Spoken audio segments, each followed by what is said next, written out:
नमस्कार मु ओजेएस कंसल्टेंसी तरफ लिखु आपण जहाँकि फ्लिपकार्ट कंपनी रे वैकेंसी आसी जाइए उभय पुओ एवं झील पाई जोटा कि कटक लोकेशन रौदार लोकेशन रे परमानेंट जॉब रोचे आपण जो मैंने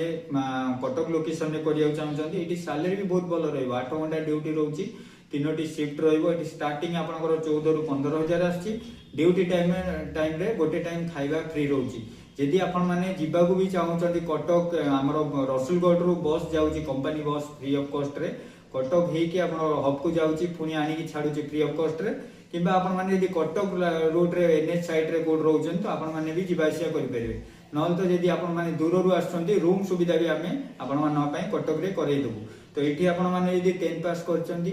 मिनिमम 10 पास करचंती आधार कार्ड पैन कार्ड ओरिया अछि आपण पाखरे तो आपण माने पैकिंग स्कैनिंग जोटा वेयर हाउस भीतर होची 8 घंटा ड्यूटी करि परिबे तो हमर वीडियो माने नंबर दिया जाउची कांटेक्ट करंतु बहुत सारा वैकेंसी अछि आपण सेम डे रे भी आसी इंटरव्यू देई जॉइनिंग करि परिबे रहिली नमस्कार।